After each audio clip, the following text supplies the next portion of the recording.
February 1943, Warsaw, occupied Poland.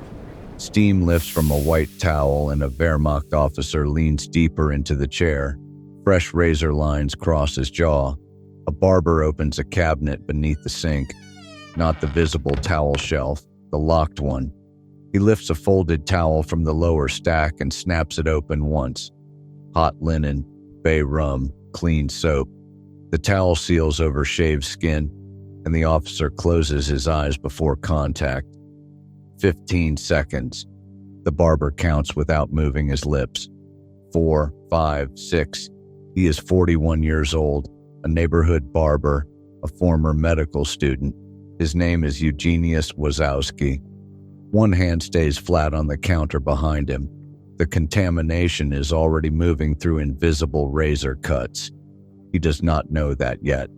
The towel comes away, pink skin beneath it, satisfied. Hauptmann Friedrich Weiss studies his reflection. Mid-30s, logistics officer, thinning blonde hair. He checks the shave twice, pays in crumpled zlotys, and leaves through the frost. Wazowski watches boots crossing slush outside. Another officer already reaches for the handle. Beneath the sink, prepared towels. Single use, finite supply. One towel missing now. Several remain, for now. If the towel worked, Weiss dies within days. If it failed, the operation has just exposed itself for nothing. Another customer is already entering. 2 daughters sleep upstairs. Coal burns low beside the stove.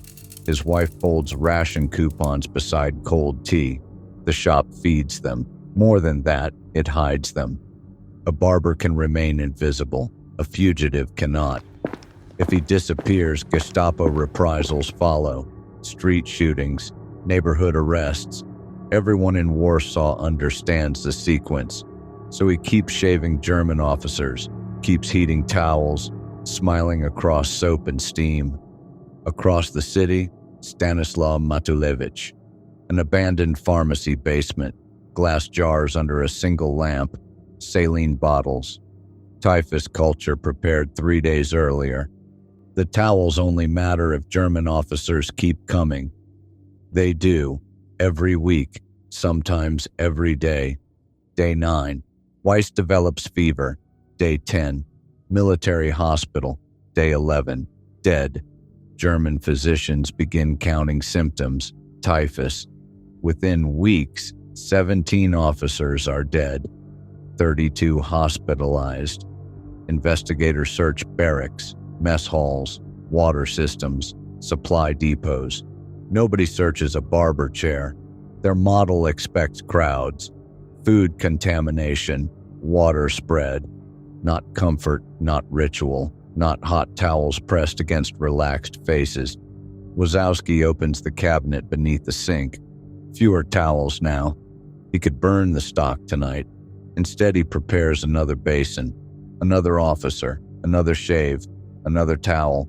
Repetition has changed the shape of the operation. The first towel felt impossible. The 10th is procedural. The razor beside the basin.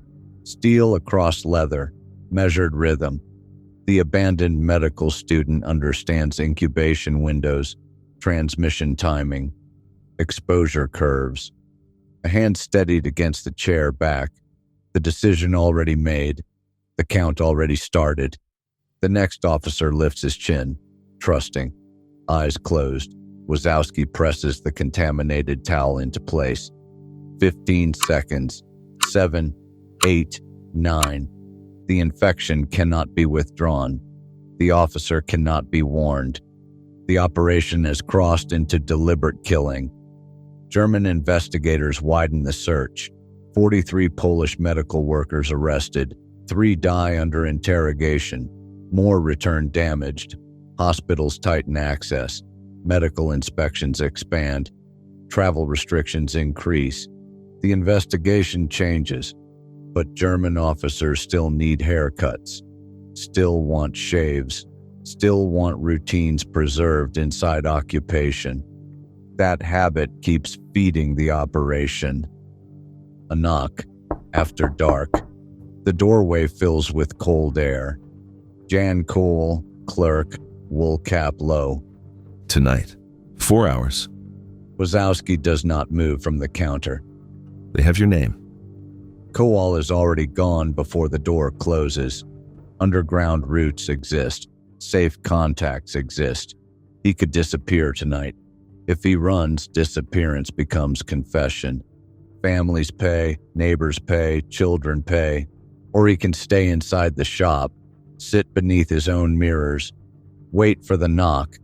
The cabinet beneath the sink, half empty. The choice has weight now. Prepared towels, remaining evidence, remaining purpose. Wazowski places one hand on the counter edge. The knock arrives. Decision unfinished. 7 hours. Wazowski standing. Questions circle through towels, suppliers, clients, medical contacts, purchasing records. A Gestapo officer lifts one folded towel and turns it inside gloved fingers. Soap smell only. Plain cloth. He studies the stitching, the weave, the fabric weight. Wazowski watches the towel. Watching the towel is safer than watching the officer. The interrogator says one name. Matulovich.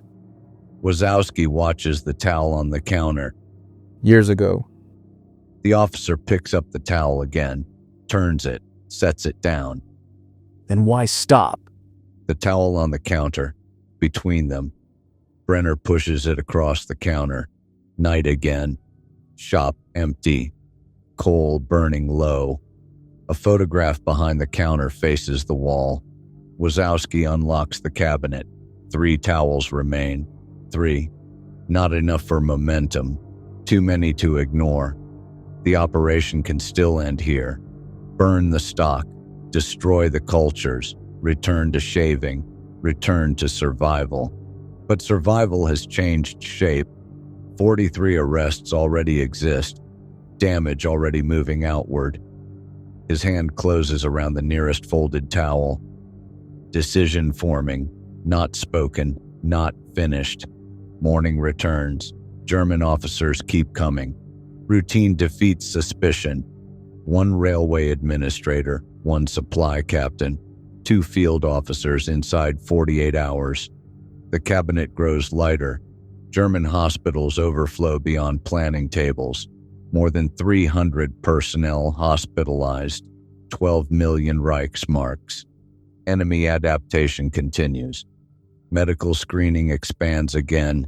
Travel checks tighten. But their investigation still hunts crowds. Barracks, water pumps, mess halls.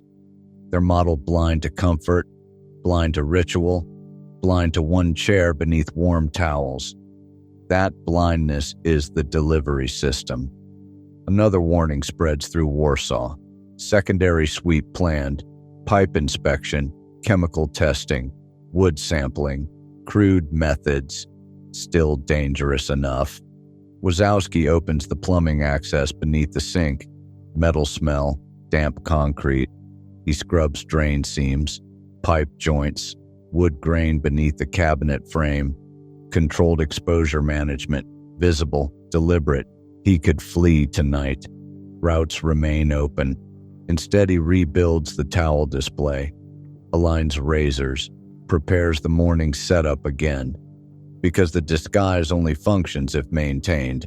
German investigators review spread patterns, barracks clusters, kitchen workers, transport hubs.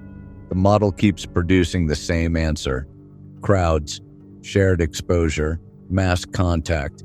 The barbershop does not fit. 1 chair, 1 officer, 1 towel.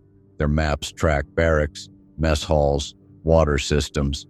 Wazowski heats another towel. Steam climbs past the mirror edge. The mechanism still functioning, trapping him inside itself. Summer pressure builds across the city. Weapons moving quietly through Warsaw streets. German patrol density increases.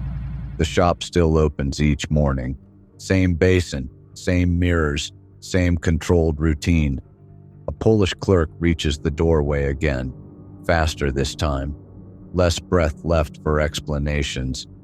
Movement coming. Large movement, soon. Wazowski studies the cabinet beneath the sink. 2 towels remain. 2. The countdown nearly exhausted. The city is not. August approaches. Underground tunnels prepare beneath Warsaw. Wazowski wraps a leather journal inside cloth. Operational notes reduced to symbols. Dates reduced to marks. Names reduced to coded fragments. The journal fits beneath his coat. The cabinet beneath the sink, nearly empty. 1 towel inside the cabinet. 1. He looks toward the photograph behind the counter, still facing the wall. The shop feels temporary for the first time. August 1st, 1944. Gunfire farther east, smoke climbing above Warsaw roofs, street movement changing direction, German trucks turning hard toward new trouble. No officers this morning. The door unopened. 1 towel inside the cabinet. 1. He removes the final folded towel, studies it once, feeds it into the stove fire. Cloth curls inward, steam smell, burnt linen. Countdown complete. Outside, Warsaw has entered a different phase. Underground contacts move below the city. Tunnel routes opening beneath Warsaw stone. Wazowski wraps the leather journal tighter beneath his coat. The cabinet beneath the sink, empty. Steam residue near the mirror top edge. He turns the photograph to face the room. Same face, same wall. Now watching the door. He reaches for the straight razor, stops, leaves it beside the basin. Not everything can travel underground. Boots cross the street outside. Too close, too many. He turns toward the rear exit. Cold stone, low ceiling, compressed darkness. Underground movement beneath the city. The journal presses against his ribs beneath the coat. Footsteps ahead, other voices behind. Whispers only in the tunnel. Above them, Warsaw burns through another layer of smoke. Below, the barber moves through earth and damp stone.